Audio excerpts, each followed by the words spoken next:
بسم اللہ الرحمن الرحیم۔ حضرت انس بن مالک رضی اللہ عنہ سے روایت ہے، آپ نے فرمایا ہم عصر کی نماز پڑھتے نبی کریم صلی اللہ علیہ وآلہ وسلم کے ساتھ، اس کے بعد کوئی شخص کعبہ جاتا اور جب وہاں پہنچ جاتا تو سورج ابھی بلند ہوتا تھا۔ صحیح بخاری حدیث نمبر 551۔ حضرت عبداللہ بن عمر رضی اللہ عنہما سے روایت ہے، رسول اللہ صلی اللہ علیہ وآلہ وسلم نے فرمایا جس کی نماز عصر چھوٹ گئی گویا اس کا گھر اور مال سب لٹ گیا۔ امام بخاری رحمۃ اللہ علیہ نے فرمایا سورہ محمد میں یاترکم کا لفظ آیا ہے، وہ وتر سے نکالا گیا ہے۔ وتر کہتے ہیں کسی شخص کا کوئی آدمی مار ڈالنا یا اس کا مال چھین لینا۔ صحیح بخاری حدیث نمبر 552۔ ہم سے مسلم بن ابراہیم نے بیان کیا، انہوں نے کہا ہم سے حشام بن عبداللہ دستوائی نے بیان کیا، کہا ہمیں یحییٰ بن ابی کثیر نے ابو قلابہ عبداللہ بن زید سے خبر دی، انہوں نے ابو ملہی سے کہا، انہوں نے ابو الملہی سے کہا ہم بریدہ رضی اللہ عنہ کے ساتھ ایک سفر جنگ میں تھے، ابروباش کا دن تھا، آپ نے فرمایا عصر کی نماز جلدی پڑھ لو، کیونکہ نبی صلی اللہ علیہ وآلہ وسلم نے فرمایا جس نے عصر کی نماز چھوڑ دی اس کا نیک عمل ضائع ہو گیا۔ صحیح بخاری حدیث نمبر 553۔ ہم سے عبداللہ بن زبیر حمیدی نے بیان کیا، کہا ہم سے مروان بن معاویہ نے کہا ہم سے اسماعیل بن ابی خالد نے قیس بن ابی حازم سے، انہوں نے جریر بن عبداللہ بجلی رضی اللہ عنہ سے، انہوں نے کہا کہ ہم نبی صلی اللہ علیہ وآلہ وسلم کی خدمت میں موجود تھے، آپ صلی اللہ علیہ وآلہ وسلم نے چاند پر ایک نظر ڈالی، پھر فرمایا تم اپنے رب کو آخرت میں اسی طرح دیکھو گے جیسے اس چاند کو اب دیکھ رہے ہو، اس کے دیکھنے میں تم کو کوئی زحمت بھی نہیں ہوگی، بس اگر تم ایسا کر سکتے ہو کہ سورج طلوع ہونے سے پہلے والی نماز فجر اور سورج غروب ہونے سے پہلے والی نماز عصر سے تمہیں کوئی چیز روک نہ سکے تو ایسا ضرور کرو۔ پھر آپ صلی اللہ علیہ وآلہ وسلم نے یہ آیت تلاوت فرمائی کہ پس اپنے مالک کی حمد و تسبیح کر سورج طلوع ہونے اور غروب ہونے سے پہلے۔ اسماعیل راوی حدیث نے کہا عصر اور فجر کی نمازیں تم سے چھوٹنے نہ پائیں، ان کا ہمیشہ خاص طور پر دھیان رکھو۔ صحیح بخاری حدیث نمبر 554۔ حضرت ابو ہریرہ رضی اللہ عنہ سے روایت ہے، رسول کریم صلی اللہ علیہ وآلہ وسلم نے فرمایا رات اور دن میں فرشتوں کی ڈیوٹیاں بدلتی رہتی ہیں اور فجر اور عصر کی نمازوں میں ڈیوٹی پر آنے والوں رخصت پانے والوں کا اجتماع ہوتا ہے، پھر تمہارے پاس رہنے والے فرشتے جب اوپر چڑھتے ہیں تو اللہ تعالیٰ پوچھتا ہے، حالانکہ وہ ان سے بہت زیادہ اپنے بندوں کے متعلق جانتا ہے، میرے بندوں کو تم نے کس حال میں چھوڑا؟ وہ جواب دیتے ہیں ہم نے جب انہیں چھوڑا تو وہ فجر کی نماز پڑھ رہے تھے اور جب ان کے پاس گئے تب بھی وہ عصر کی نماز پڑھ رہے تھے۔ صحیح بخاری حدیث نمبر 555۔ حضرت ابو ہریرہ رضی اللہ عنہ سے روایت ہے، رسول اللہ صلی اللہ علیہ وآلہ وسلم نے فرمایا اگر عصر کی نماز کی ایک رکعت بھی کوئی شخص سورج غروب ہونے سے پہلے پا سکا تو پوری نماز پڑھے، اس کی نماز ادا ہوئی نہ قضا۔ اسی طرح اگر سورج طلوع ہونے سے پہلے فجر کی نماز کی ایک رکعت بھی پا سکے تو پوری نماز پڑھے۔ صحیح بخاری حدیث نمبر 556۔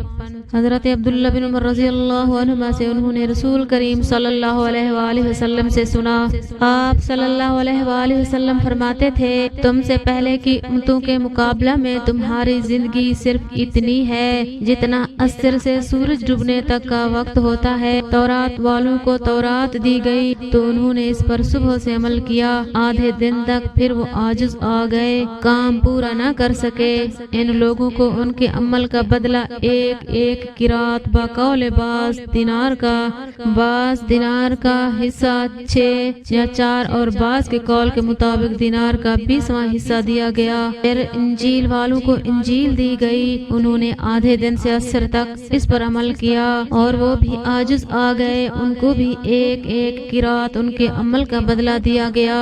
پھر عصر کا وقت ہم کو قرآن ملا، ہم نے ان پر سورج کے غروب ہونے تک عمل کیا اور کام پورا کر دیا، ہمیں 2 قرات ثواب ملا۔ اس پر ان دونوں کتاب والوں نے کہا، اے ہمارے پروردگار، انہیں تو آپ نے 2 قرات دیے اور ہمیں صرف ایک قرات، حالانکہ عمل ہم نے ان سے زیادہ کیا۔ اللہ عز و جل نے فرمایا، تو کیا میں نے اجر دینے میں تم پر کچھ ظلم کیا؟ انہوں نے عرض کی کہ نہیں۔ اللہ تعالیٰ نے فرمایا، پھر یہ زیادہ اجر دینا میرا فضل ہے، جسے میں چاہوں دے سکتا ہوں۔ صحیح بخاری حدیث نمبر 557۔ ابو موسیٰ اشعری عبداللہ بن قیس رضی اللہ عنہ سے انہوں نے نبی کریم صلی اللہ علیہ وآلہ وسلم سے روایت کیا، آپ صلی اللہ علیہ وآلہ وسلم نے فرمایا، مسلمانوں اور یہود و نصارہ کی مثال ایک ایسے شخص کی سی ہے جس نے کچھ لوگوں سے مزدوری پر رات تک کام کرنے کے لیے کہا، انہوں نے آدھے دن کام کیا، پھر جواب دے دیا کہ ہمیں تمہاری اجرت کی ضرورت نہیں، یہ یہود تھے۔ پھر اس شخص نے دوسرے مزدور بلائے اور ان سے کہا، دن کا جو حصہ باقی بچ گیا ہے یعنی آدھا دن، اسی کو پورا کر دو، شرط کے مطابق مزدوری تمہیں ملے گی۔ انہوں نے بھی کام شروع کیا، لیکن عصر تک وہ بھی جواب دے بیٹھے، یہ نصارہ تھے۔ پس اس تیسرے گروہ نے جو اہل اسلام ہیں، پہلے 2 گروہوں کے کام کی پوری مزدوری لے لی۔ صحیح بخاری حدیث نمبر 558۔ ہم سے محمد بن مہران نے بیان کیا، کہا ہم سے ولید بن مسلمہ نے، انہوں نے کہا ہم سے عبد الرحمن بن عمرو اوزائی نے بیان کیا، کہا مجھ سے ابو نجاشی نے بیان کیا، ان کا نام عطا بن صہیب تھا اور یہ رافع بن خدیج رضی اللہ عنہ کے غلام ہیں۔ انہوں نے کہا میں نے رافع بن خدیج سے سنا، آپ صلی اللہ علیہ وآلہ وسلم نے فرمایا، ہم مغرب کی نماز نبی کریم صلی اللہ علیہ وآلہ وسلم کے ساتھ پڑھ کر جب واپس ہوتے اور تیر اندازی کرتے تو اتنا اجالا باقی رہتا تھا کہ اپنے تیر گرنے کی جگہ کو دیکھتا تھا۔ صحیح بخاری حدیث نمبر 559۔ ہم سے محمد بن بشار نے بیان کیا، کہا ہم سے محمد بن جعفر نے، کہا ہم سے شعبہ بن حجاج نے سعد بن ابراہیم سے، انہوں نے محمد بن عمرو بن حسن بن علی سے، انہوں نے کہا حجاج کا زمانہ آیا اور وہ نماز دیر کر کے پڑھایا کرتا تھا، اس لیے ہم نے حضرت جابر بن عبداللہ رضی اللہ عنہ سے اس کے بارے میں پوچھا تو انہوں نے فرمایا، نبی کریم صلی اللہ علیہ وآلہ وسلم ظہر کی نماز ٹھیک دوپہر میں پڑھایا کرتے تھے، ابھی سورج صاف اور روشن ہوتا تو نماز عصر پڑھاتے، نماز مغرب وقت آتے ہی پڑھاتے اور نماز عشاء کو کبھی جلدی پڑھاتے اور کبھی دیر سے، جب دیکھتے لوگ جمع ہو گئے ہیں تو جلدی پڑھا دیتے اور اگر لوگ جلدی جمع نہ ہوتے تو نماز میں دیر کرتے اور لوگوں کا انتظار کرتے۔ اور صبح کی نماز صحابہ رضی اللہ عنہم یا یہ کہا نبی کریم صلی اللہ علیہ وآلہ وسلم اندھیرے میں پڑھتے تھے۔ صحیح بخاری حدیث نمبر 560۔ سلمہ بن اکوع رضی اللہ عنہ سے روایت ہے، ہم نماز مغرب نبی کریم صلی اللہ علیہ وآلہ وسلم کے ساتھ اس وقت پڑھتے تھے جب سورج پردے میں چھپ جاتا۔ صحیح بخاری حدیث نمبر 561۔ ابن عباس رضی اللہ عنہما کے واسطے سے بیان کرتے تھے، آپ نے فرمایا نبی کریم صلی اللہ علیہ وآلہ وسلم نے 7 رکعت مغرب اور عشاء کی ایک ساتھ اور 8 رکعت ظہر اور عصر کی نمازیں ایک ساتھ پڑھی۔ صحیح بخاری حدیث نمبر 562۔ عبداللہ مزنی رضی اللہ عنہ سے روایت ہے، نبی کریم صلی اللہ علیہ وآلہ وسلم نے فرمایا، ایسا نہ ہو مغرب کی نماز کے نام کے لیے اعراب یعنی دیہاتی لوگوں کا محاورہ تمہاری زبانوں پر چڑھ جائے۔ عبداللہ بن مغفل رضی اللہ عنہ نے کہا، یا خود حضرت صلی اللہ علیہ وآلہ وسلم نے فرمایا، بدوی مغرب کو عشاء کہتے تھے۔ صحیح بخاری حدیث نمبر 563۔ عبداللہ بن عمر رضی اللہ عنہ سے روایت ہے، ایک رات نبی کریم صلی اللہ علیہ وسلم نے ہمیں عشاء کی نماز پڑھائی، یہی جسے لوگ عتمہ کہتے ہیں، پھر ہمیں خطاب کرتے ہوئے فرمایا کہ تم اس رات کو یاد رکھنا، آج جو لوگ زندہ ہیں 100 سال کے گزرنے تک روئے زمین پر ان میں سے کوئی بھی باقی نہیں رہے گا۔ صحیح بخاری حدیث نمبر 564۔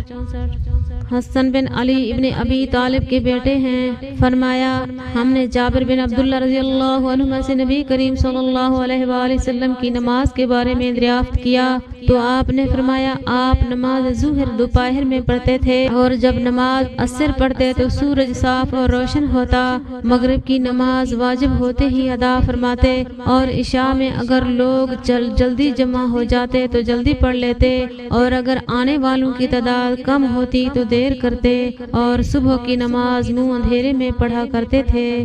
صحیح بخاری حدیث نمبر 565۔